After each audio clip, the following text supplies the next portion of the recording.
Redação Novo Tempo já está de volta. Na última terça-feira, o Conselho Nacional de Educação aprovou a nova base curricular comum para o ensino médio. Essa foi a última etapa antes da homologação do ministro da Educação, já que é um ato que não necessita de uma aprovação do Congresso. A nova base vai nortear o que os alunos do ensino médio de escolas públicas e particulares devem aprender nos próximos anos. A partir de agora, os estados vão ter 1 ano para implementar as novas mudanças e mais 1 ano para colocar em prática. A expectativa do governo é de que até 2020 a reforma esteja concretizada em todo o Brasil. Com as novas regras, todos os alunos vão ter uma carga horária com 60% de conteúdo comum em todas as escolas. As únicas matérias obrigatórias durante os 3 anos do ensino médio vão ser português e matemática. Os outros 40%, os próprios estudantes vão poder escolher como áreas de conhecimento e não disciplinas, que são elas: ciências da natureza, ciências humanas, ensino técnico e profissional e até linguagens. Cada escola deve ter pelo menos 2 dessas opções. A reforma ainda prevê a criação de mais escolas com ensino de tempo integral. Até 2024, a meta 6 do Plano Nacional de Educação é de que 50% das escolas e 25% das matrículas na educação básica estejam no ensino integral. Aí, um pouco das mudanças, né? O que muda agora com essa nova diretriz, podemos dizer assim, né, que é a Base Nacional Comum Curricular. Eu falei errado, eu troquei as coisas ali no começo, mas é Base Nacional Comum Curricular. Luísa me ajudando aqui. A gente fala muito sobre isso aqui no Redação. A gente já falou várias vezes de como a gente precisaria realmente de uma reforma na grade curricular, outras coisas serem agregadas à educação, principalmente ensino médio, mas ensino fundamental também e tal. E aí, o que vocês têm a dizer sobre essas mudanças? Sobre o momento e sobre as mudanças realmente que de fato vão ser colocadas em prática. Bom, acredito que de 2011 para cá, o nível, né, do ensino médio, conforme as taxas apresentadas, né, pelos órgãos específicos que avaliam a qualidade do ensino médio no país e fora, né, o ranking do Brasil no ensino médio, eles estavam em baixa e com isso foi lançada a possibilidade de mudar a grade curricular.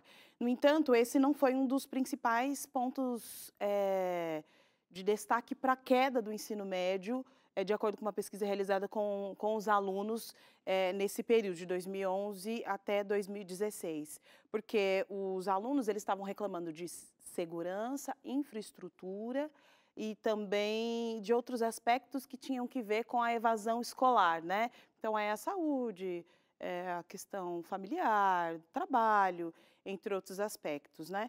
Mas é um avanço porque estamos discutindo esse assunto agora, vamos falar sobre isso, é importante. Flexibiliza a grade curricular, né? Ou seja, não quer dizer que as matérias saem de cena, né? Mas elas se tornam agregadas, né? Porque, por exemplo, a hora anual do aluno era 800 horas anuais, foi para 1.400 horas anuais, aumentou o período e também esse ensino médio pode ser concluído em até 5 anos, né? Com essa nova mudança. Eu acho que é importante, óbvio, falar sobre esse assunto, discutir isso. Essa implementação traz benefícios, mas também talvez ela não resolva o maior problema do ensino médio lá na base, que é a evasão escolar e a questão estrutural, né?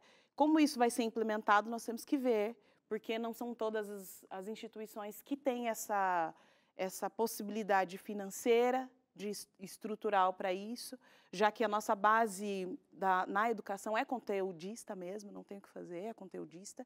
Esses professores vão precisar de formação continuada para compreender essa interligação que essa nova base propõe. Ela propõe uma interligação entre as matérias. Então, se antes eu falava só de português, só de matemática, só disso, só daquilo, não, agora eu vou interligar as áreas de conhecimento para tornar tudo isso mais real para a vida profissional e não só para a academia em si.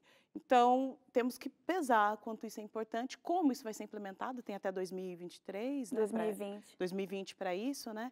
Mas os estados que têm maior número de alunos que ingressam no ensino médio vão ter um ano a menos para resolver esse problema. Vão ter que se virar nos 30 aí. Eu só ia comentar, agregar uma informação aí que eu acho que é interessante, né? Toda essa questão dessa base nacional comum curricular, ela foi pensada no nível federal, né? Então, para todo o Brasil. Só que as iniciativas de estudo, né, ou da educação no nível fundamental e no nível do ensino médio, elas são responsabilidade dos estados e dos municípios.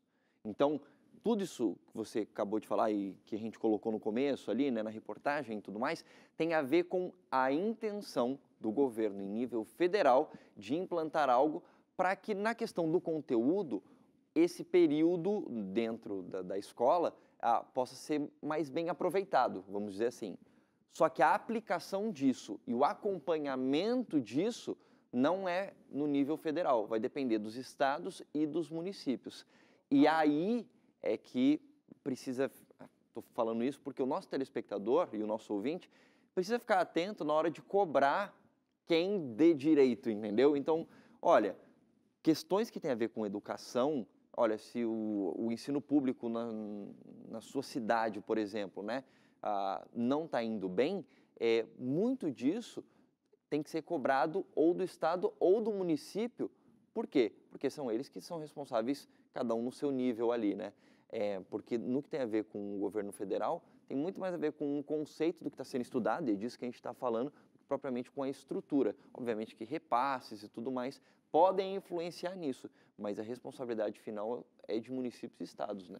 Agora, eu acho inválido o que você falou a respeito dessa... Inválido ou válido? Válido. Ah, válido. Sobre essa questão do munícipe cobrar. Só que, assim, a ideia da base da BNCC eu acho muito válida. Essa coisa de você eliminar, né, tentar igualar, diminuir essas desigualdades educacionais. Mas, às vezes... É porque tem a ver com o conteúdo, né? Sim, só que assim, é isso que não dá para separar. Vamos fazer uma base nacional, vamos fazer essa BNCC para poder equalizar essa questão do conteúdo. Só que o conteúdo está completamente relacionado à estrutura de uma sala de aula, claro. à estrutura de uma escola. A qualidade do professor. Né? Exatamente. Quando eu vou lá estudar matemática, e aí eu posso associar matemática a, sei lá, biologia, e eu tenho um laboratório.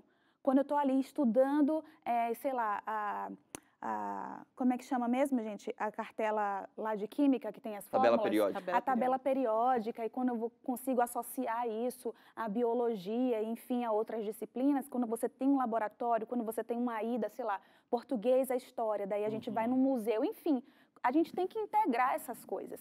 Infelizmente, a gente vê um problema estrutural. Sim. É uma coisa que a educação, esses traços de desigualdade, eles são presentes na questão, na história do Brasil. Tem dois pontos aí, eu acho muito válido isso que você disse, e acho que a gente vem de uma tradição, assim, extremamente cartesiana, onde diz, olha, você vai estudar, sei lá, tabela periódica. Você vai estudar isso em qualquer escola do Brasil. Sim. Porque o professor vai passar isso. Se o professor tem uma estrutura dada para a escola para tornar isso prático, tem um laboratório, tudo isso, você vai conseguir aprender com muito mais facilidade. Só que, como a gente tem um pensamento bem conteudista, então assim, se for na escola pública, eu coloquei lá na lousa, coloquei a professora baixa aquele negócio assim, da tabela periódica. A minha baixava, não tinha aquilo não. Tinha, baixava assim, ó. Você aí de casa vai lembrar também. Aí tinha toda a estrutura lá das substâncias, tal, sei o quê. Pronto, todo mundo aprendeu. O conteúdo foi passado. Assim, aprendeu, parte não. desse princípio, né?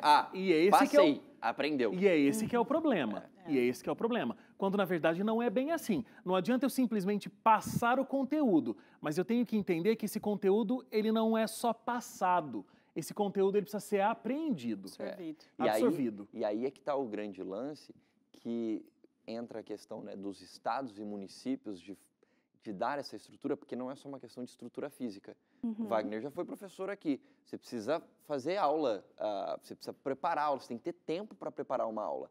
Se o professor, e aí vai entrar uma série de questões, né? Se ele ganha pouco, para pagar as contas, às vezes ele tem que ter 2, 3 empregos, ele tem que dar aula nos Manhã, 2, 3 tarde e lugares. Uhum. E aí ele está acabado. E às vezes não tem nem tempo para poder produzir uma boa aula. Por quê? Ele tem que estar dando aula o tempo todo. Como é que ele vai parar para fazer tudo isso?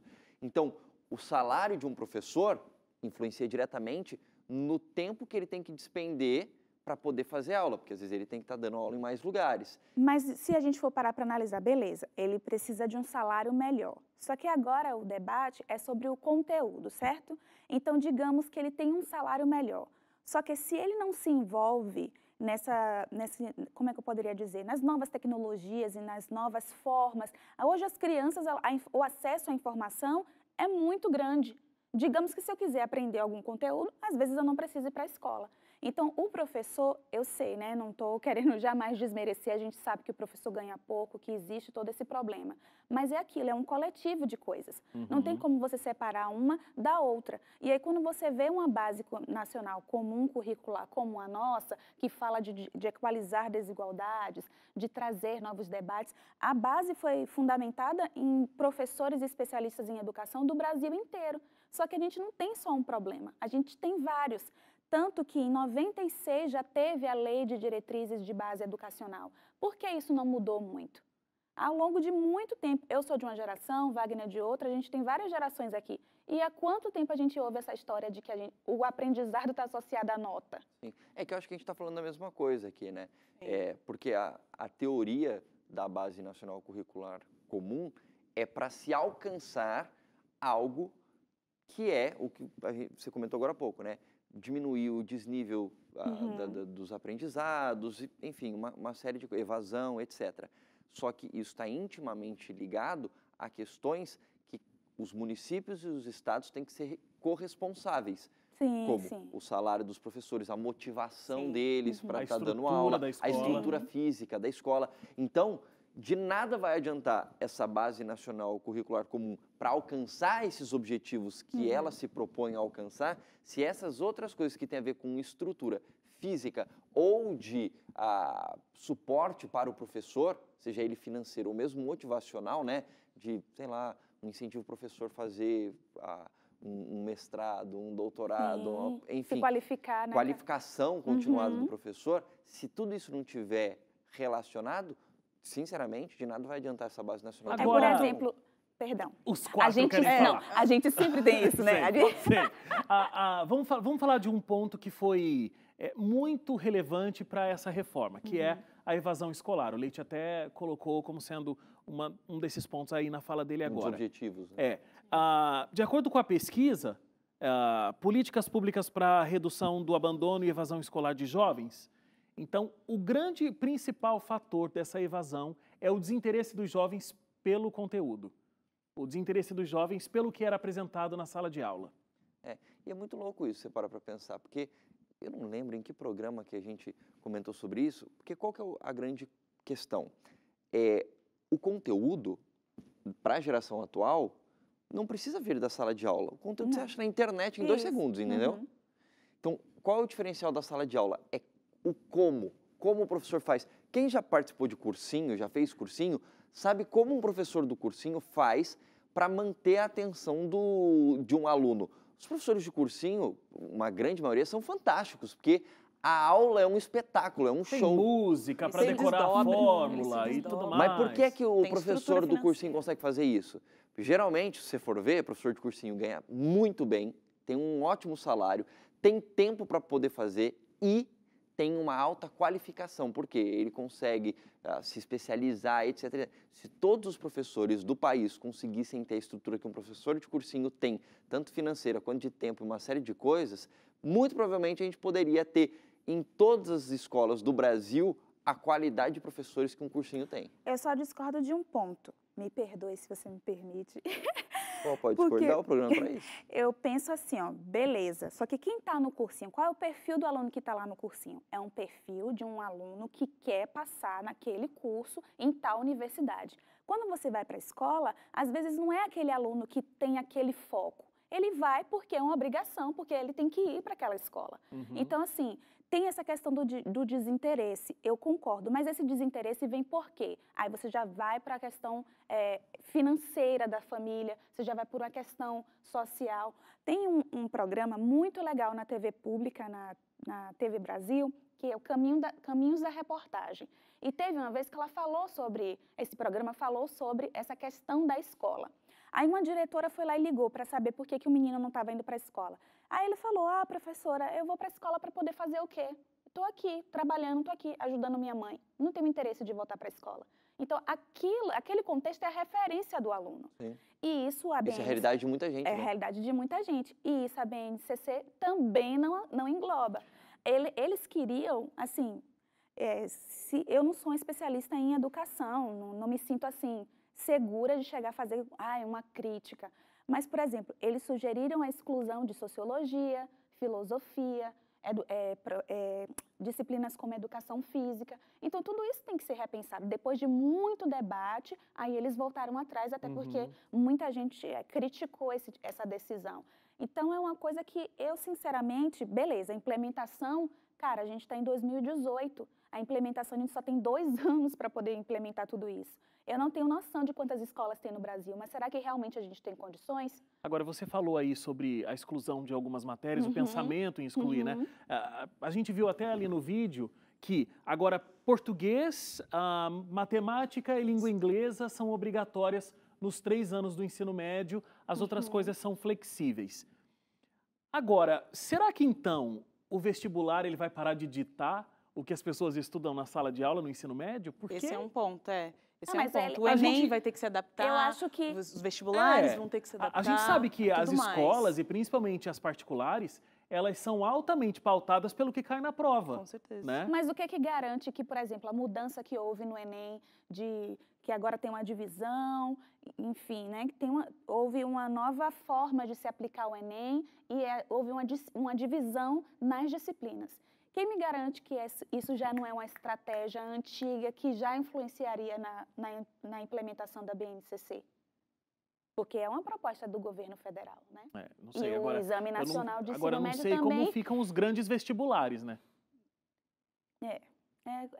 Eu acho que um dos pontos que são muito importantes nesse processo todo é que quando o aluno ele vai para o ensino médio com aquela mentalidade e forma de estudar...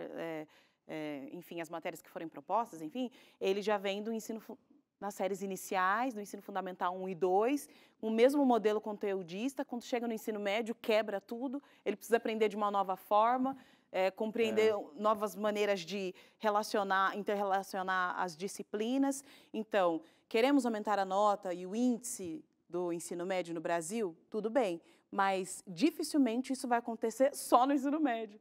Ele teria que vir lá do ensino fundamental 1 e 2, com essa base, com esse novo olhar, esse novo modelo educacional, para implementar todas essas ideias já no ensino médio, que ele já está partindo para fazer o vestibular e para ir para a faculdade.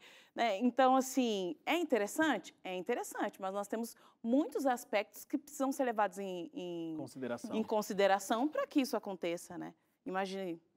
Isso é possível. Com certeza, Carol. Segura, Luíse. Luíse não está se aguentando neste bloco, mas... Não, e realmente... Tinha que ser o programa inteiro. O programa inteiro. Realmente é um assunto que rende muito, né? É um assunto que a gente tem muito para discutir, e principalmente educação, que é a base da nossa sociedade. Isso que a Carol falou é extremamente relevante. Não adianta a gente resolver só o problema do ensino médio. A gente nem sabe se está resolvendo mesmo, né? Mas desde ali da pré-escola até... A formação profissional. Mas temos que ir para o intervalo, tá, Luíse? Tá certo. Me desculpa aí. Me segurar. No Reino Unido, a justiça vai julgar se veganismo pode ser comparado a uma religião. Esse assunto entra em pauta aqui no Redação, logo após o intervalo. Até já.